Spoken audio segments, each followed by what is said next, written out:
Assalamualaikum warahmatullahi wabarakatuh. Kami dari kelompok 12 Akuntansi Manajemen yang beranggotakan Reza Lutfia, Ulfatun, dan Yulia Dwi akan memaparkan materi tentang laporan arus kas.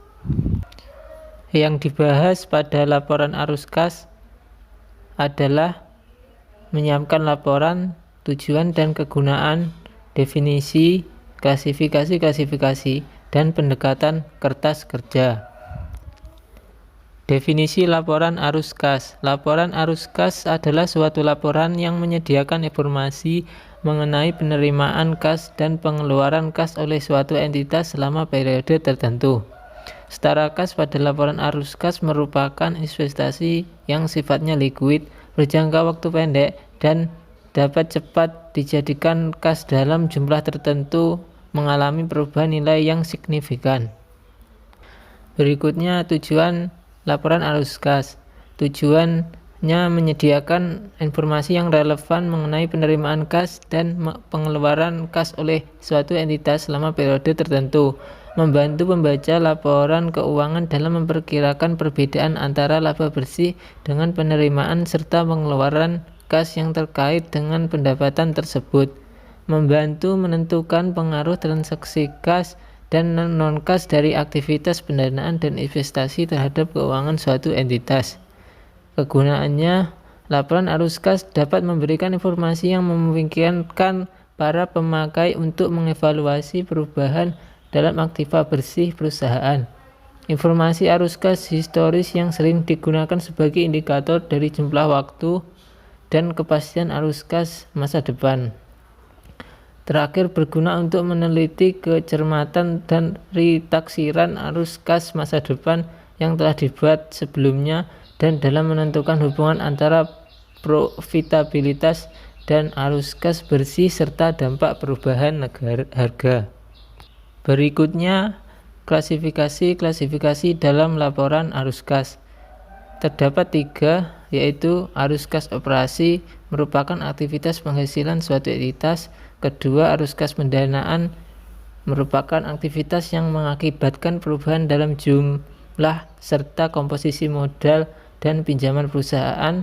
Ketiga, arus kas investasi, yaitu perolehan dan pelepasan aktiva jangka panjang serta investasi lain yang tidak termasuk setara kas. Contoh arus kas yang berasal dari aktivitas operasi. Pada arus kas masuk, penerimaan kas dari pelanggan, penerimaan kas dari pemberian pinjaman, penerimaan kas dari ekuitas surat berharga. Pada arus kas keluar, pembayaran arus kas untuk pembelian bahan yang akan digunakan untuk dijual atau diproduksi termasuk pembayaran utang jangka pendek, pembayaran kepada supplier lain dan pegawai untuk kegiatan selain produksi barang dan jasa, pembayaran kas kepada pemerintah untuk pajak, kewajiban lainnya, denda-denda, dan lain-lainnya. Selanjutnya, contoh arus kas yang berasal dari aktivitas pendanaan. Pada arus kas masuk, penerimaan kas dari penjualan surat berharga, penerimaan kas dari pemberian pinjaman kreditur, dan penerimaan kas dari penerbitan kewajiban jangka panjang dan penerbitan saham. Pada arus kas keluar, pembayaran kepada para pemegang saham dalam bentuk dividen, pembayaran kas untuk penebusan kewajiban jangka panjang, pembayaran kas untuk memperoleh kembali sekuritas ekuitas. Berikutnya contoh arus kas yang berasal dari aktivitas investasi. Pada arus kas masuk, penerimaan kas dari penagihan piutang jangka panjang, penerimaan kas dari penjualan surat berharga yang berupa investasi jangka panjang, penerimaan kas dari penjualan aktiva tetap, aktiva tidak terwujud, dan aktiva jangka panjang. Pada arus kas keluar, pembayaran kas untuk pembelian aktiva tetap dan aktiva jangka panjang lainnya, pembayaran kas untuk pembelian surat berharga perusahaan yang berupa investasi jangka panjang, pembayaran kas untuk aktiva tidak terwujud. Yang selanjutnya yaitu saya akan menjelaskan tentang menyiapkan laporan metode langsung dan tidak langsung. Informasi yang diperlukan untuk menyusun laporan arus kas umumnya diperoleh dari berbagai sumber. Yang pertama, yaitu neraca komparatif yang memberikan informasi tentang perubahan aktiva, utang, dan simpanan anggota selama periode tertentu. Yang kedua, yaitu laporan laba rugi yang memberikan informasi tentang laba bersih dan komponennya serta pembayaran dividen selama suatu periode. Yang ketiga, yaitu informasi pendukung yang diperoleh dari hasil analisis perubahan rekening-rekening neraca yang memberikan informasi tentang sebab-sebab perubahan kas dan setara kas. Laporan arus kas yaitu dapat dibuat dengan dua metode. Yang pertama, yaitu ada metode langsung dan metode tidak langsung. Metode langsung yaitu dengan metode ini kelompok utama dari penerimaan kas bruto dan pengeluaran kas bruto diungkapkan. Metode langsung memperinci arus kas aktual dari kegiatan operasi entitas. Ketika metode ini digunakan, informasi dapat diperoleh dari catatan akuntansi entitas atau dengan menyesuaikan pos-pos lain, penjualan, beban-beban pokok penjualan dalam laporan laba rugi komprehensif. Seperti yang terdapat dalam gambar, yaitu contoh arus kas dari aktivitas operasi melalui metode langsung. Yang kedua, yaitu metode tidak langsung. Dengan metode tidak langsung, arus kas neto dari aktivitas operasi ditentukan dengan menyesuaikan laba atau rugi neto dari pengaruh antara lain, perubahan persediaan dan piutang usaha serta utang usaha selama periode berjalan, pos non-kas seperti penyusutan, provisi, pajak tangguhan, keuntungan dan kerugian mata uang asing yang belum direalisasi, serta laba entitas asosiasi yang belum didistribusikan serta pos lain yang berkaitan dengan aktivitas investasi atau pendanaan, misalnya laba dari penjualan aset tetap. Seperti yang terdapat dalam gambar, yaitu contoh arus kas dari aktivitas operasi melalui metode tidak langsung.